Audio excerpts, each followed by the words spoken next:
No trespassing.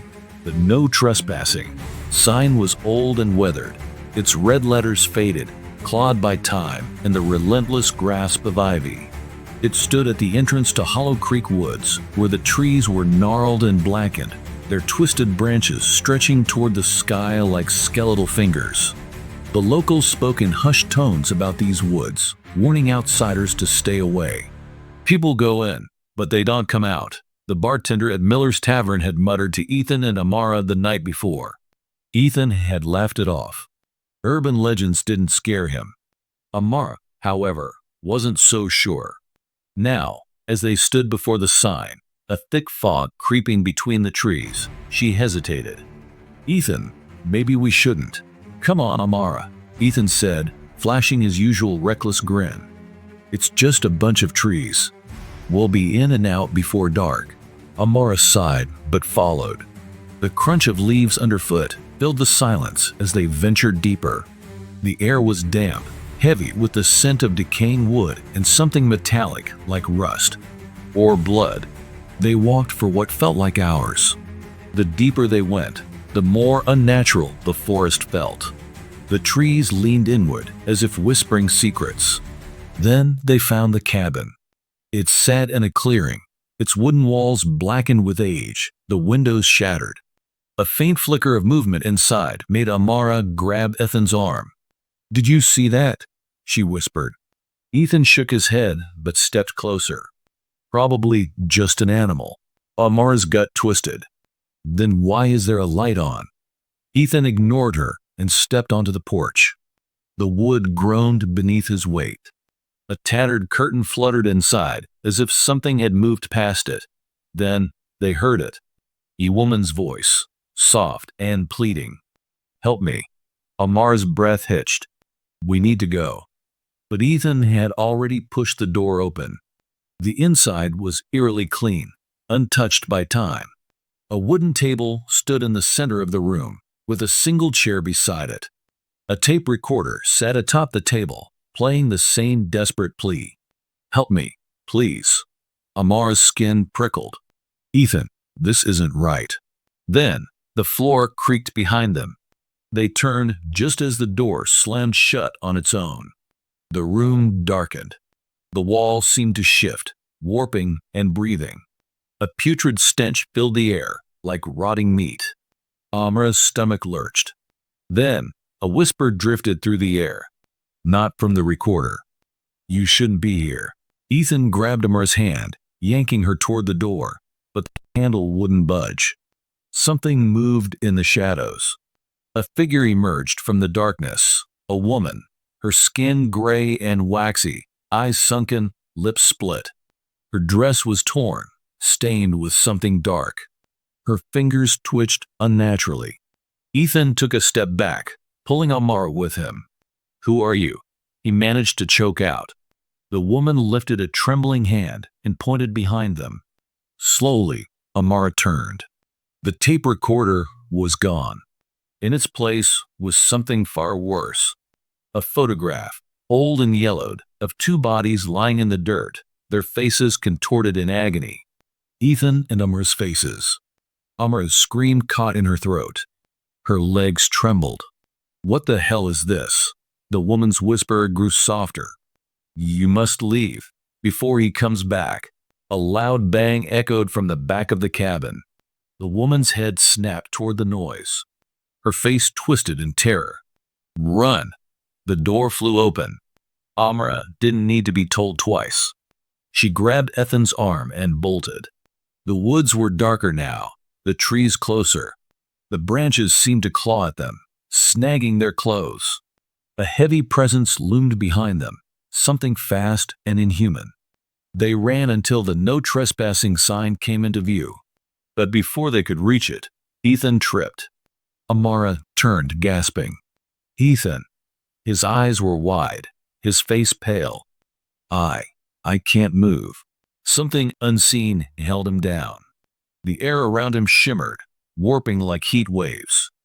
Then, out of the darkness, a hand, long skeletal, fingers curled like talons, gripped his ankle and dragged him back. Ethan screamed. Amara lunged forward, grabbing his hands, pulling with all her strength. No, the unseen force was too strong. Ethan's fingers slipped through hers. His scream cut off abruptly. Then, nothing. The forest was silent. Amara fell to her knees, gasping, tears streaking her face. Ethan. There was no trace of him. No footprints. No sign he had ever existed. Only the no trespassing sign, now splattered with fresh red streaks. And beneath it, carved into the wood, a new message. You were warned. Amara's breath came in short, panicked gasps. The world around her spun, the trees blurring into twisted shadows. Ethan was gone. Not dead. Not missing. Gone. As if he had never existed. Her shaking hands touched the sign. The red streaks were still wet. Blood. Ethan's blood. You were warned. A chilling wind whispered through the trees, carrying a faint, distorted voice, Ethan's voice. Amara. She jerked up. Ethan? Her voice echoed, swallowed instantly by the dense fog curling around the trees. Silence. Then, a footstep behind her. She spun, heart pounding. Nothing but trees. Another footstep. Closer. Her instincts screamed at her to run, but her legs felt cemented to the ground. Then, fingers brushed her shoulder. Amara screamed and bolted, crashing through the underbrush. The branches tore at her skin. Her lungs burned, but she didn't stop. She needed to get out. Now, the sign loomed ahead. Just a few more steps. Something grabbed her ankle. She tripped, hitting the ground hard. A cold grip clamped around her leg, pulling her backward. Amara kicked wildly, twisting to see nothing. But the grip was still there, unseen fingers digging into her skin. Let me go, she shrieked, clawing at the dirt. Suddenly, the pressure vanished. Gasping, Amara scrambled to her feet and ran. She tore through the woods, bursting onto the main road. The no trespassing sign stood behind her, motionless. The forest was quiet. Too quiet. She ran all the way back to town. Nobody remembers Miller's Tavern was warm, filled with laughter and chatter, but Amara felt frozen. She stumbled inside, her hair tangled, hands shaking. The bartender looked up. Miss, you all right? Ethan, she gasped, gripping the counter. He's gone. Something took him in the woods. The bartender frowned. Ethan? My friend. Ethan. We went into the woods, and she stopped. The bartender's blank expression made her stomach twist. You came in alone, he said. Amara's heart dropped. No, I didn't. We were here last night. You warned us about Hollow Creek. The bartender shook his head. Miss, I don't know what you're talking about. She turned desperately to the other patrons. Please. Someone must remember him. Blank stares. Amara felt the blood drain from her face. It was as if Ethan had never existed. Then, the TV above the bar crackled. Static flickered before an old, grainy news broadcast appeared. A black and white photo. 2 missing people. Her own face stared back at her. And next to her, Ethan. The bartender followed her gaze and went pale. What the hell? The broadcast continued. Authorities are still investigating the disappearance of Amara Cole and Ethan Blake, last seen near Hollow Creek Woods. Locals warn against trespassing, as several others have vanished over the years. Amara's blood ran cold. Her own missing persons case was playing live.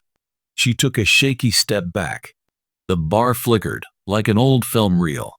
The voices warped. The air around her shimmered, just like when Ethan was taken. A shadow moved behind her.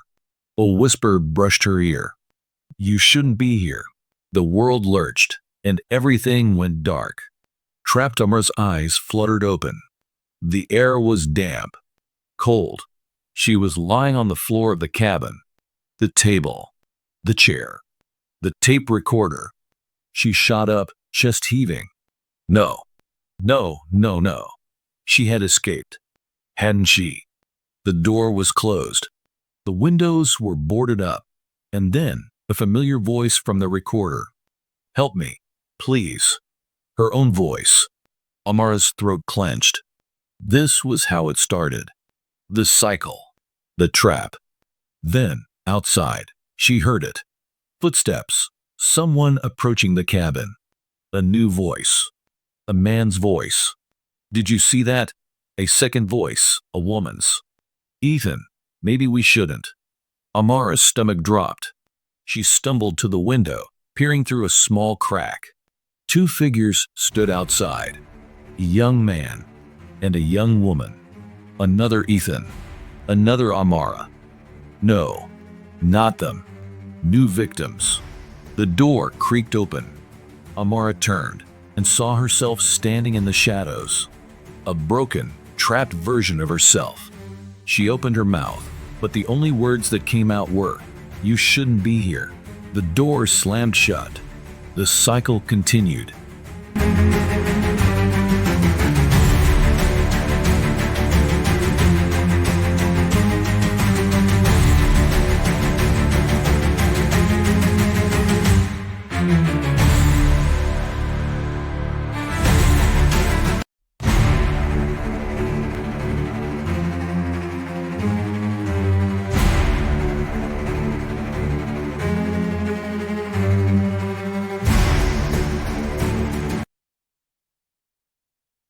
No Trespassing 2. The Forsaken Loop. The door slammed shut. Amara stood frozen, staring at the young couple who had just stepped inside the cursed cabin. She had tried to warn them, just like the ghostly woman had once tried to warn her. But it didn't matter. The loop always continued. She wasn't Amara anymore. She was something else, something trapped in the cabin, forced to repeat the same words, to watch the same events unfold. And soon, the young woman before her would take her place. The girl's eyes widened as she met Amara's hollow gaze. "Ethan," the girl whispered, gripping her companion's arm. "Something's wrong. We need to go." Ethan frowned, stepping forward. "Who are you?" Amara felt her lips move against her will. "You shouldn't be here." She wanted to scream, to beg them to run, but the words wouldn't come. The cabin had stolen her voice. The tape recorder crackled to life. "Help me, please." The girl paled. "Ethan, that's my voice." Ethan's brow furrowed. "What?" "That's impossible." It had begun. The first sign that they were already trapped. Amara clenched her fists, trying to fight the force holding her in place. If she could break free, just this once, maybe she could stop it. But the cabin wouldn't let her. A low creaking echoed from the far end of the room. The back door. He was coming. Amara turned sharply. The shadows shifted, writhing. The thing that had taken Ethan last time was stirring. The girl grabbed Ethan's arm. "We need to leave. Now." Ethan hesitated. Amara wanted to grab him, to shove him toward the door, but she couldn't move. She was a puppet in the cabin's cruel game. Then, the thing stepped forward. A man, or something that used to be a man, emerged from the darkness. His skin was stretched too tight, his mouth permanently frozen in a grotesque grin. His eyes were black voids, swirling with something ancient. His voice was a low hiss. "You trespassed." The girl screamed. Ethan lunged for the door, but it slammed shut before he could reach it. The thing moved too fast, closing the distance in a blink. Long claw-like fingers wrapped around Ethan's wrist. "No," the girl cried, grabbing his other hand. Ethan's face contorted in pain. "Amara, help." His voice, it wasn't just his. It was Ethan's voice from before. The Ethan she had lost. Amara's head snapped up. The loop wasn't just repeating. It was layering. Every Ethan, every Amara, every soul lost in this cabin was still here, buried beneath the surface. forced to relive their horror over and over again. She had to break it. She had to fight. Summoning all her strength, Amara lunged forward. The invisible force gripping her snapped, and she crashed into the creature, forcing it back. Ethan fell to the floor, gasping. The thing snarled, its mouth stretching wider. It turned its hollow gaze on her. "You do not belong here anymore." Amara took a step forward, heart pounding. "Neither do you." The creature laughed. The walls of the cabin trembled. "You cannot stop this." The shadows writhed, reaching for her, for the girl, for Ethan. Amara gritted her teeth. "Watch me." She grabbed the tape recorder from the table and smashed it against the floor. A deafening scream erupted from the cabin. The walls shook, the wood splitting apart. The creature howled, its form distorting. For the first time, the loop fractured. Amara turned to Ethan and the girl. "Run." They bolted for the door. This time, it didn't close. They crashed through, stumbling into the forest. The trees were shifting, the air warping like heat waves. The loop was collapsing. Amara pushed forward, dragging Ethan and the girl with her. The "no trespassing" sign was just ahead, barely visible through the swirling mist. They had almost reached it when a cold hand gripped Amara's arm. She whirled around. It was him, the original Ethan, the one she had lost. His face was twisted in pain, his eyes desperate. "Amara, help me." Her heart clenched. She had a choice: escape or try to save him. Ethan's grip tightened. "Please, don't leave me here." Tears blurred her vision. The cabin groaned, the world around them crumbling. If she stayed, she'd be trapped again. But if she left, Ethan would be lost forever. The girl screamed, "Amara, come on." Amara looked at the Ethan before her, the one still alive, the one she had just saved. Then back at the other Ethan, the one who had already been claimed. Her breath hitched. "I'm sorry." She yanked her arm free and ran. The moment she crossed the "no trespassing" sign, the world shattered. The aftermath, Amara collapsed onto the road, gasping for air. Ethan and the girl lay beside her, panting. The forest was silent. No sign of the cabin. No sign of the thing that had tried to take them. It was over. Ethan looked at her, wide-eyed.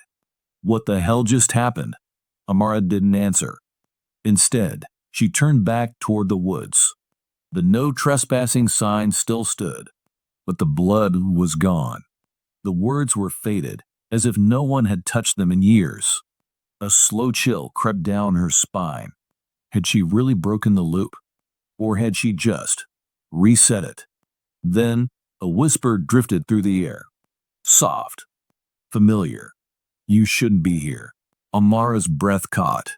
She knew that voice. It was hers. The wind rustled the trees, and for the briefest moment, she swore she saw something standing just beyond the tree line. A figure with her face. Watching. Waiting. Amara took a shaky step back. Then she turned and walked away, never looking back. The end.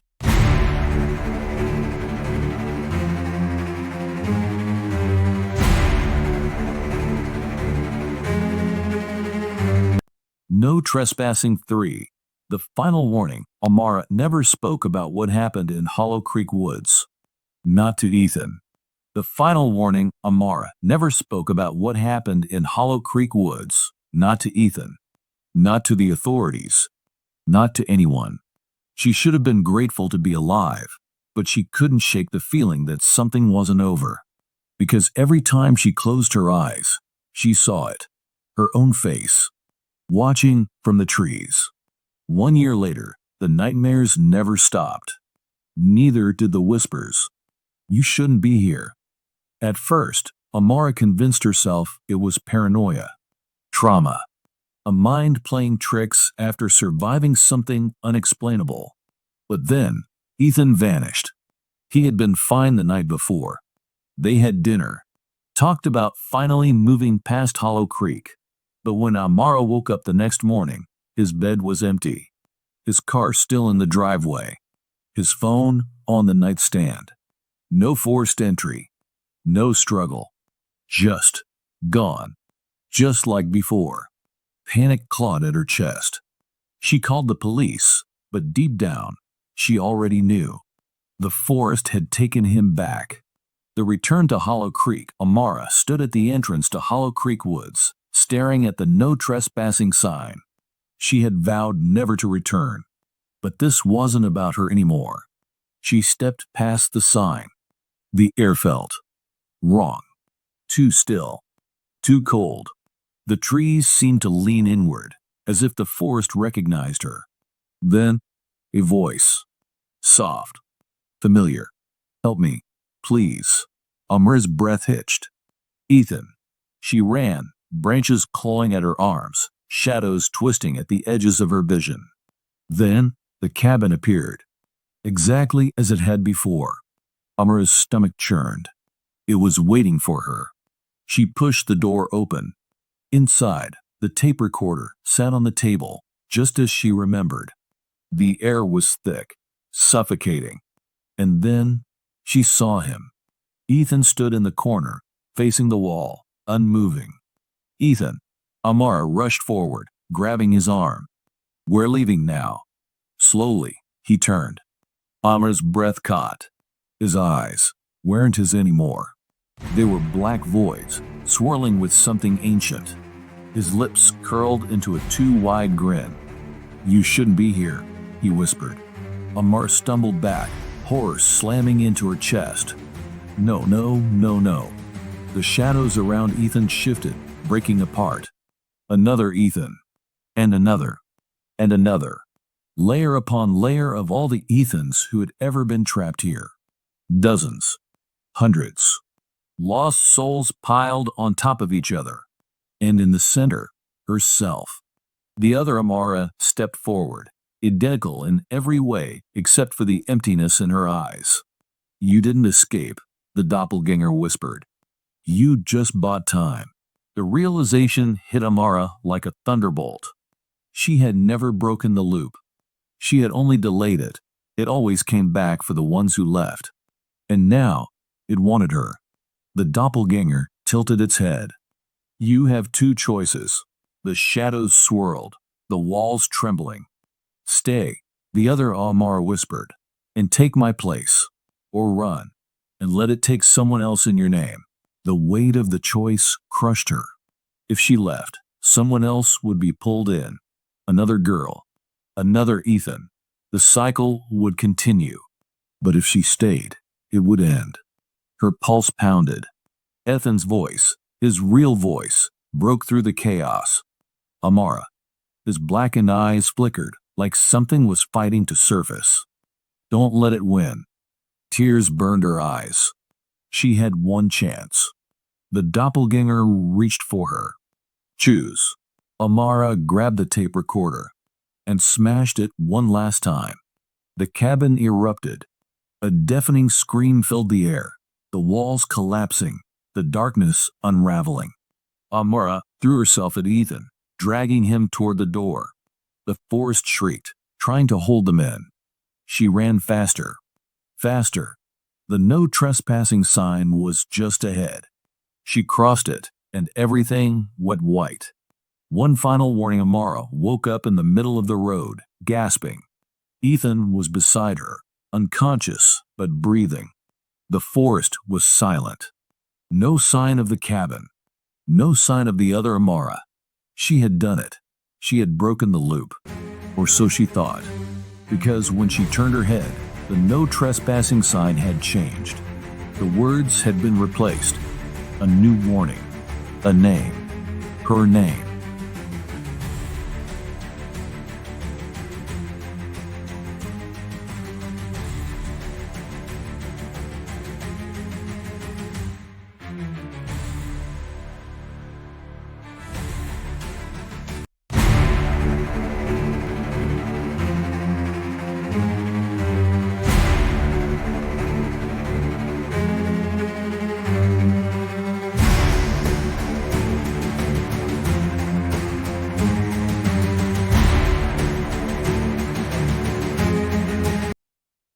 No trespassing.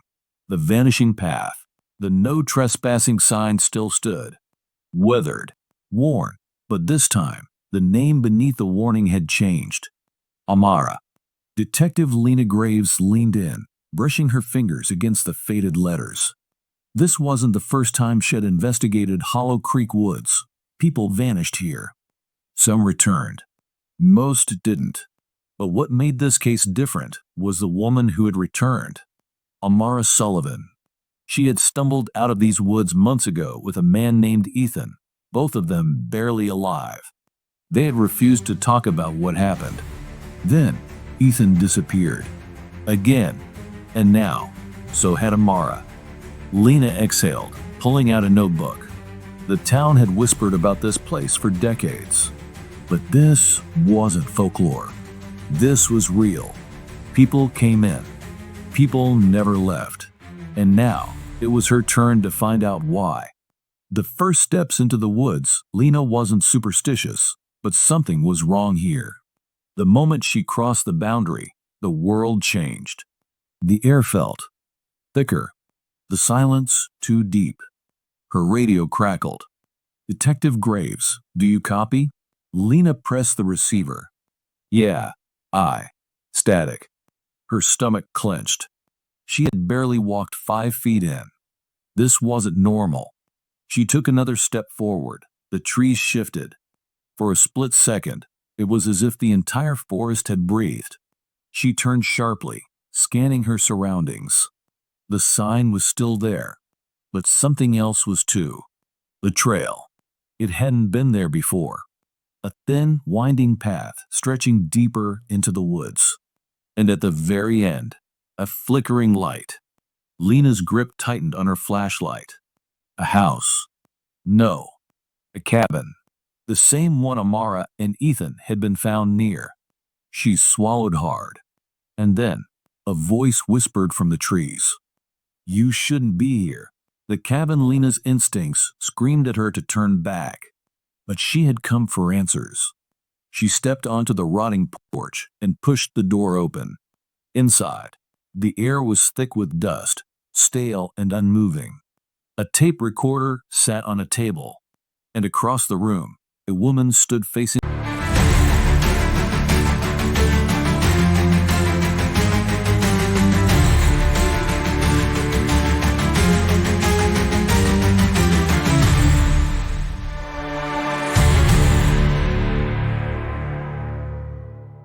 the wall. Dark hair, pale skin. Amara. "Amara?" Lena called. The woman didn't move. Lena stepped closer. "Amara, it's Detective Graves. I'm here to get you out." Silence. Then, the woman turned. Lena's breath caught. It wasn't Amara. It looked like her. But it wasn't. The eyes were wrong. Black. Hollow. Endless. The thing smiled. "You shouldn't be here." The door slammed shut behind Lena. And then, the tape recorder clicked on. "Help me, please." It was her own voice. No trespassing. The curse unveiled. Inside the cabin, Detective Lena Graves' heart pounded. The thing that looked like Amara stared at her, empty black eyes swallowing the dim light. The tape recorder crackled. Her own voice. "Help me, please." Lena forced herself to move, her hand brushing against her gun. "What the hell is this place?" she demanded. The doppelganger smiled. "You already know." Then it lunged. Lena fired. Bang. But the bullet passed through air. The creature vanished. The only sound left was the tape recorder. Click. A new voice. "Detective Graves, you were warned." Lena's blood ran cold. She recognized the voice. Her own. The curse runs deep. Lena didn't believe in ghosts or curses, but she believed in patterns. She yanked open drawers, flipped through decaying papers, searching for anything that could explain why people vanished here. Then she saw it. A ledger. Names, dates, decades of them. every person who had disappeared in Hollow Creek Woods. And at the bottom, her name, scrawled in ink. Lena Graves, 2025. Her breath hitched. This wasn't possible. She grabbed the book, shoving it into her bag. She needed to get out. But as she turned, the cabin door was gone. Just a wall. No windows. No exit. And then, a whisper at her ear. You can't leave until you choose. The choice, the room shifted. The air warped. Memories that weren't hers flashing in her mind. Amara. Ethan.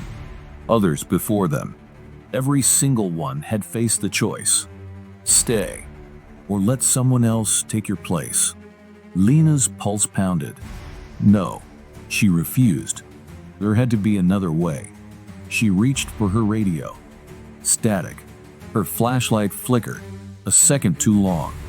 And when it came back on, she was outside, standing at the edge of the woods. The no trespassing sign loomed in front of her. Her name was gone, but a new one had taken its place. The next victim, Lena stumbled back, gasping. She was free, but someone else wasn't. Her phone buzzed. A message from an unknown number. Welcome back, Detective. Well, see you soon. Lena looked at the woods one last time. The trees stood still, silent, waiting, because the curse wasn't over. It had simply moved on to someone else. And next time, it might not let go. No trespassing. The endless hunt. The message Lena Graves had seen horrors before. Murder scenes, missing persons, cold cases that never made sense. But nothing compared to this. She stared at the message on her phone. Welcome back, Detective. We'll see you soon. Her fingers hovered over the screen, debating whether to respond. But deep down, she knew. It didn't matter. They were already watching. A new disappearance the next morning. A case landed on her desk. A missing person. Name, Jace Holloway. Last seen, near Hollow Creek Woods. Lena's stomach dropped. She flipped open the file. The details were eerily familiar. Jace had gone hiking with friends. They took a wrong turn. He never came back. The witnesses. They all said the same thing. They saw him standing at the edge of the woods, staring. Then, he just walked in, like something had called him. And now, he was gone. A return to Hollow Creek, Lena swore she wouldn't go back. She had escaped. She had been lucky, but Jace wasn't. And if there was one thing Lena knew, it was that luck always runs out. So, she went back. The trees loomed taller than before, as if they had grown since she left. The no trespassing sign still stood, and now a new name was carved beneath it. Jace Holloway. Lena swallowed hard and stepped forward. The woods welcomed her. The forest knows the deeper she went, the heavier the air became. Like something was watching. No, like something was waiting. Then, a whisper. Soft. Barely audible. But clear. Lena, you shouldn't have come back. She froze. It was Jace's voice. She turned in a slow circle. Nothing. Just trees. But then, she saw it. A figure deeper in the woods. Still. Watching. Lena's breath hitched. Jace? The figure did move. She took a step forward. So did it. She took another. So did it. Then, the whispering started again. Not one voice. Hundreds. From the trees. The ground. The air itself. Lena, run. But before she could, the ground beneath her vanished, and she fell. The room of shadows, Lena hit cold wood. Not dirt. Not forest. A floor. She pushed herself up, disoriented, and realized she was back in the cabin. But this time, she wasn't alone. Across the room, standing perfectly still, was Jace. Or at least, something that looked like him. His eyes were black, empty. His lips curled into a smile. You shouldn't have come back. Lena's pulse pounded. She knew the rules. She knew the game. And this time, there might not be an escape. Because this time, the woods wanted her to stay. Forever. No trespassing. The final escape. Trapped in the cabin, Lena's hands clenched into fists as she stared at Jace. Or whatever was pretending to be him. The cabin was silent. Too silent. The air was thick, heavy, pressing against her skin like unseen hands. The thing that looked like Jace smiled. You shouldn't have come back. Lena stepped back, her pulse hammering. She needed to think. Fast, because she knew the truth now. This place wasn't haunted. It was a trap, a never-ending cycle of taking. The woods didn't just steal people. They used them. And unless she stopped it, it would never end.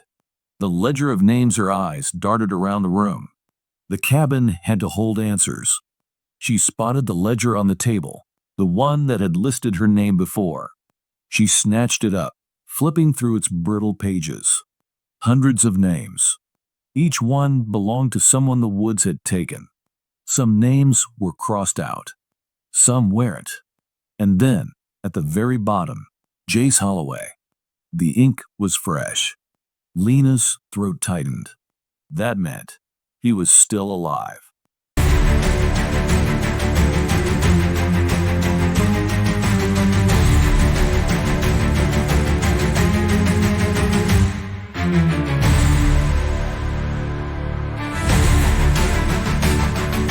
But if she didn't act fast, he wouldn't be for long. The woods demand a sacrifice, a low voice whispered from behind her. One must take the other's place. Lena turned sharply. Jace was closer now, his black eyes gleaming. That's the rule, Detective. Lena's grip on the ledger tightened. Every missing person had faced the same choice. Escape. Or trade places. But what if there was a third option? What if she could break the cycle? Her mind raced. She needed to sever the connection between the woods and its victims. She needed to destroy the ledger. If the names were the key, then maybe wiping them out would free everyone. The fire begins. Lena didn't hesitate. She pulled out a lighter from her pocket. The thing wearing Jace's face tilted its head. What are you doing? Lena flicked the flame to life. If the woods can't keep their names, she said, her voice steady, then maybe they can't keep their souls. She dropped the flame onto the ledger. The paper ignited instantly. A piercing scream erupted, not from Jace, but from the cabin itself. The walls shook. The floor split apart. Dark tendrils of smoke lashed out, clawing at her, at the burning pages. Lena grabbed Jace's wrist and ran. The forest fights back. The cabin collapsed behind them, but the woods weren't letting go. The trees twisted, contorting into monstrous shapes. Shadowy figures emerged from the dark, shrieking. But Lena and Jace didn't stop. They couldn't. The no trespassing sign was ahead, their way out. Lena pushed forward, dragging Jace with her. The moment their feet crossed the boundary, silence. The whispers stopped. The air was light again. The woods were just woods. The curse was broken. The aftermath. Days later, Lena stood at the edge of Hollow Creek Woods, staring at the burned remains of the cabin. Jace had no memory of what happened. Most people wouldn't believe her, but she knew what she saw. And she knew this wasn't over. Because even though the woods were quiet now, they were only waiting. And the next time someone ignored the sign, there might not be anyone left to save them.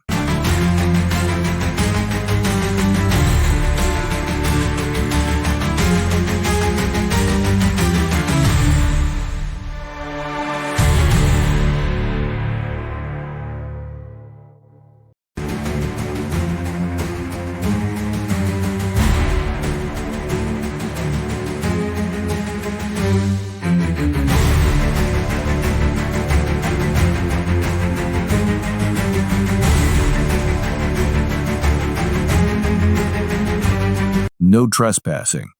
The curse awakens. A false sense of peace. A week had passed since Lena and Jace escaped Hollow Creek Woods. Jace had returned home, trying to piece his life back together. Lena, however, couldn't shake the feeling that something was wrong. She had burned the ledger, destroyed the cabin, freed the souls trapped in the woods. Hadn't she? So why was she still waking up gasping for air, the scent of burning wood thick in her lungs? Why did the whispers follow her into her dreams? And why, when she checked the old case files, did she find a new name written in ink? The new victim, the name hadn't been there before. But now, clear as day, Eleanor Finch, 2025. Lena's stomach twisted. A new missing person. And when she ran Eleanor's name through the database, she had vanished, disappeared without a trace 2 nights ago.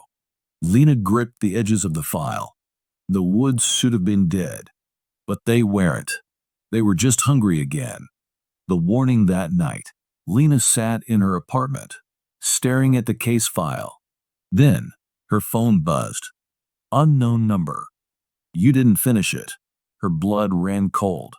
A second later, a knock at the door. Slow, deliberate. Lena grabbed her gun and moved cautiously. She opened the door, just a crack, and nearly stopped breathing. Standing in the hallway was Eleanor Finch, but her eyes, black, empty, and when she smiled, it was with Lena's own voice. You didn't finish it, Detective. The lights flickered. The whispers returned, and Lena finally understood. The curse didn't die. It just found a new way in. Through her. No trespassing. The curse unleashed nowhere is safe. Lena slammed the door shut, heart pounding. Eleanor Finch wasn't just missing. She had become part of the curse, and now it had left the woods. Lena took a shaky breath. This wasn't supposed to happen.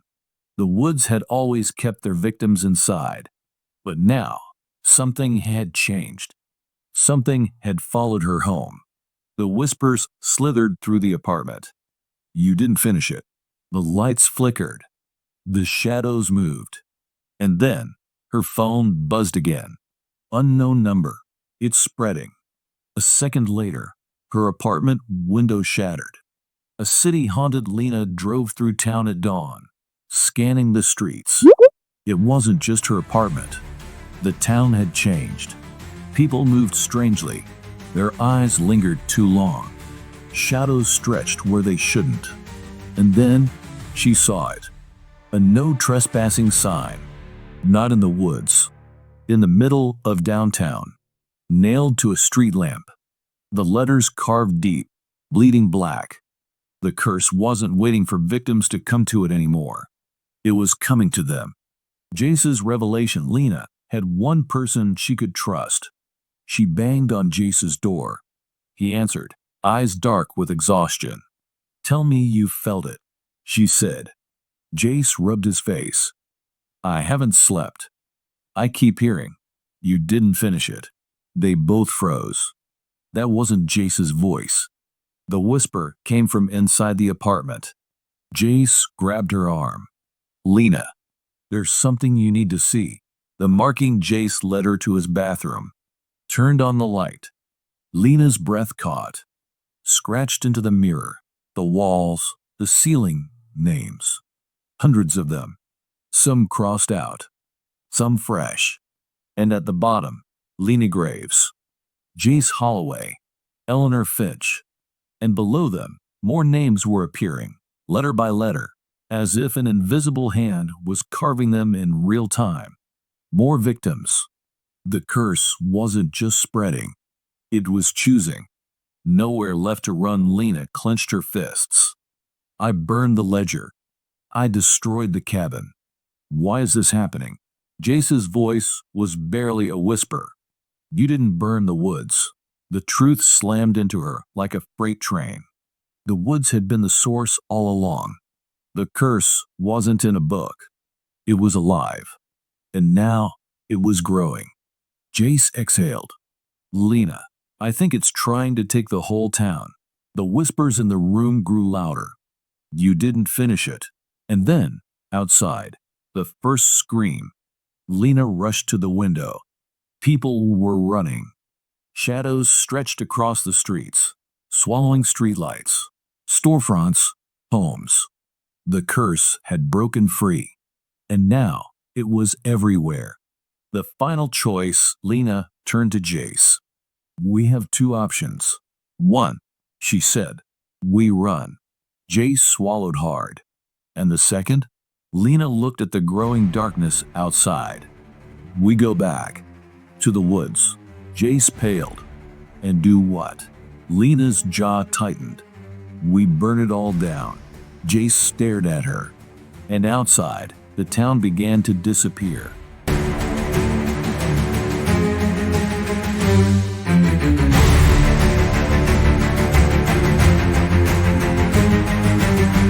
No trespassing. The final deception. Into the fire, Lena and Jace sped toward Hollow Creek Woods, their tires screeching against the pavement. Behind them, the town was vanishing. Shadows swallowed the streets. People disappeared mid-scream. The curse was consuming everything. Lena gripped the wheel. They had one shot. Burn the woods. End it for good. But deep down, she knew. Curses don't die easily. And this one, it had survived for centuries. The woods were waiting. The second they crossed into the forest, the air changed. The trees breathed. Their branches twisted, stretching toward them like clawed hands. The whispers started again. You didn't finish it.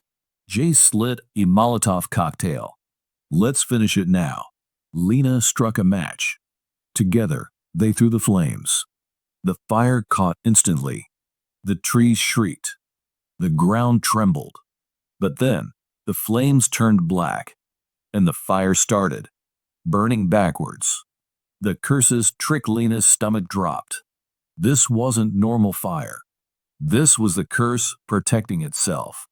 The flames raced toward them, as if the woods had turned the fire against them. Jace grabbed her arm. Lena, run! But before she could move, the ground split open, and they fell. The hollow below Lena hit the ground hard, knocking the air from her lungs. When she opened her eyes, they weren't in the woods anymore. They were in a vast underground cavern, and before them stood a towering, ancient tree. Its bark was black as obsidian. Its roots pulsed like veins, and carved deep into the trunk every name the woods had ever taken, including their own. The truth revealed. You didn't finish it. The voice came from everywhere. Then, a figure stepped out from behind the tree. Lena's blood ran cold.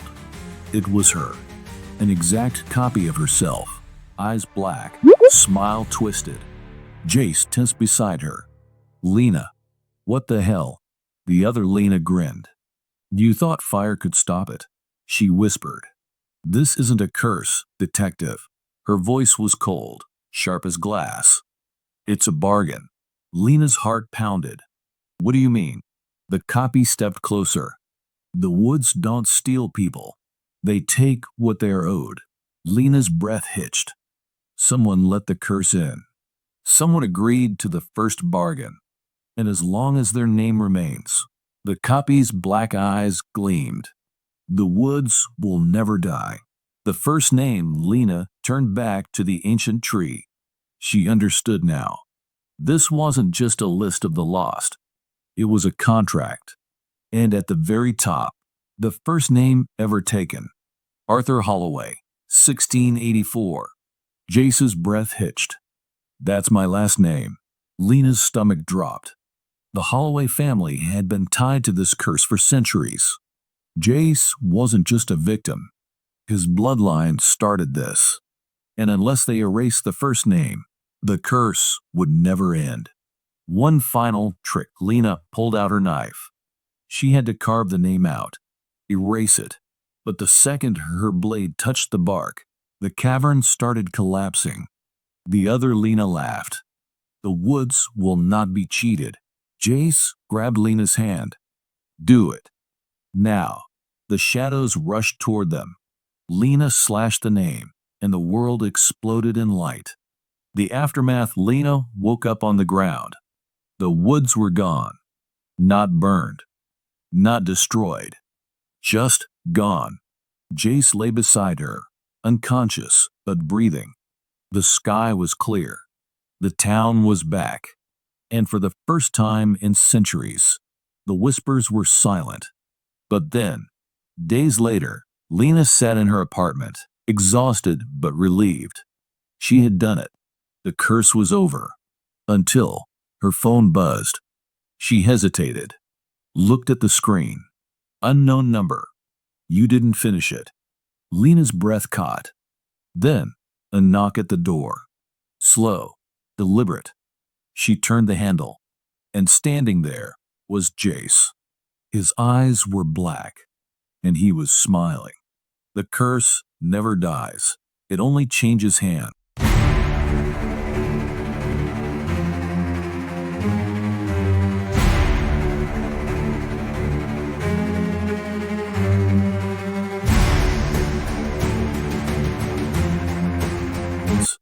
No Trespassing. Epilogue.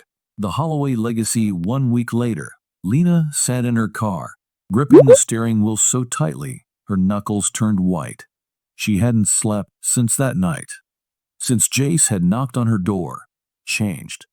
His black eyes haunted her. His smile. The way he had whispered, "You didn't finish it." Lena had slammed the door in his face, but he never left. Everywhere she went, Jace was there, watching, waiting, like the curse was inside him now.